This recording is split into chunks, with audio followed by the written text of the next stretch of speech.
Deutsche Bank, a German bank, and I'm going to be talking to Anthea Lawson from Global Witness. Now, Global Witness has just launched this report, Undue Due Diligence, How Banks Do Business with Corrupt Regimes. Can you tell us a bit about the report?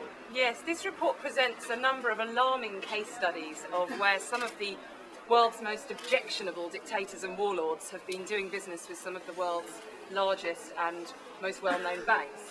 By doing business with these customers, banks are contributing to corruption and therefore poverty in these countries.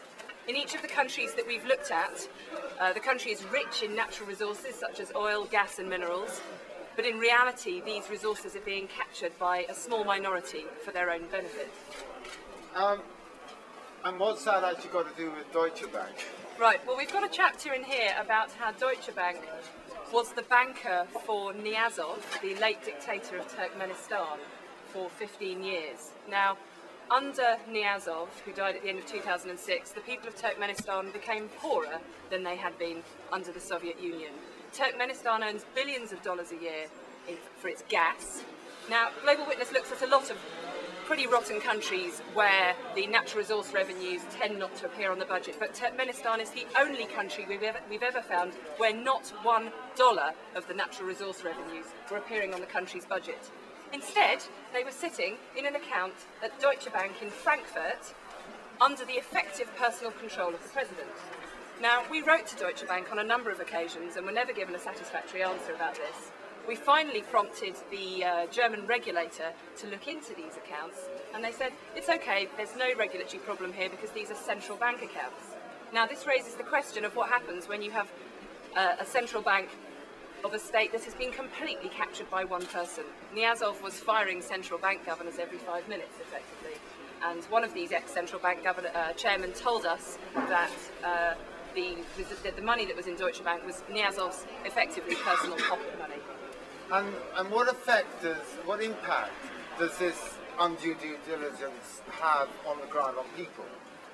Let me give you another example of this from this report, actually, which refers back to one of the other banks that we've passed here, Barclays, just to show what really happens when with this problem of the failure of the culture of due diligence in banks. We reveal in here that Barclays has had an account for Teodorin Obiang, the son of the president of Equatorial Guinea, a small country in West Africa, Africa's third largest oil producer. Now, Teodorin Obiang earns $4,000 a month as a minister in his dad's government. He owns a $35 million mansion in California and a fleet of fast cars, including 3 Bugatti Veyrons. This is one of the fastest cars on earth. They cost $1 million each, these cars. He has 3 of them. Only 36 of them were ever made.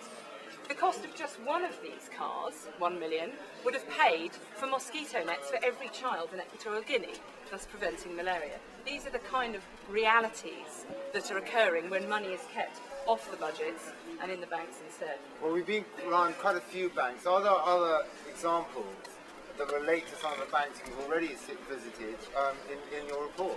Yes, I can give you a couple of other examples. I think Jean was talking about a couple of them in French, but I'll just reprise those in English, which is after Citibank closed the accounts it held for President Bongo of Gabon, accounts remained open in France for him at BNP Paribas and Credit Lyonnais. And then also Société Générale has held accounts for Denis Christel Sassou Nguesso. Now, this is the son of the president of Congo-Brazzaville. He's responsible for marketing the country's oil, and we've got an example in this report of how he used a British tax haven, Anguilla, to disguise his ownership of a company to open a bank account in Hong Kong, which received Congolese oil revenues, which were used to pay off his designer shopping sprees in Paris. Now, an English High Court judge ruled, when we were having a fight about keeping these documents in the public domain, we won, and the judge ruled that these documents, unless otherwise proven, frankly suggest that Mr. Sassou Nguesso and his company are unsavoury and corrupt. However, a little while later, the accounts were still open at Société Générale. This illustrates the need for global cooperation to fix the loopholes in the anti-money laundering system so that there's a level playing field, and when one jurisdiction takes action, others also are up at the same standard. Thank you, Anthea. Has anyone got any questions? In which case, I'm going to talk to, and I think we need to move to get this Yes. to Anthea Tricarico from Campaign to Reform the World Bank. Do you want to speak in Italian or first, or No, I can speak. in English? Good, everyone says. Why not? And Antonio, this is a German bank. Yeah. You're an Italian group. Yeah. Aren't you just muscling in on the tour? What's it got to do with Italy?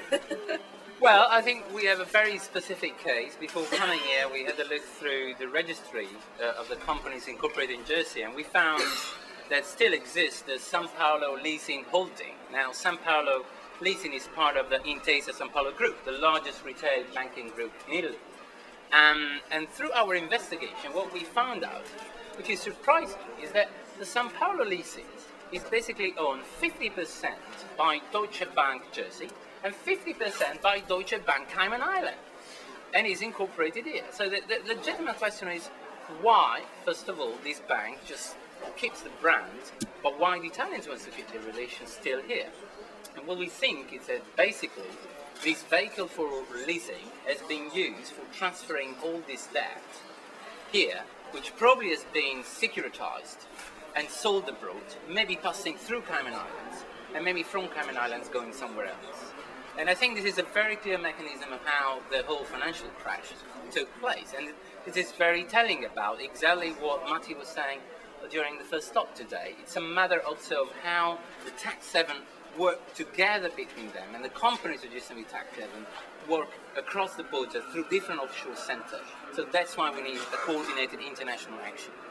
And what about other Italian companies?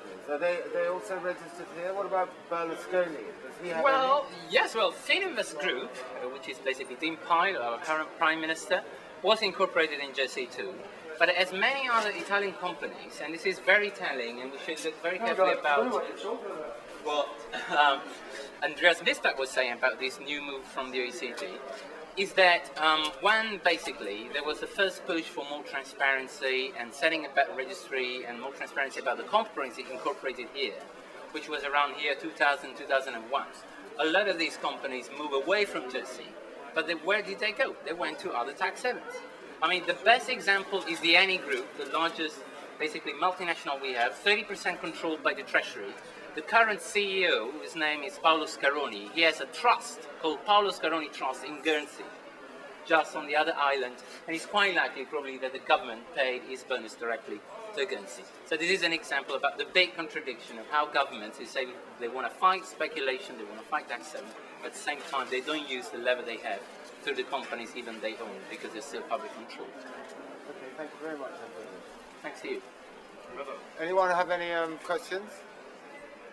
Well, in that case, we move on to our last stop, which is RBS.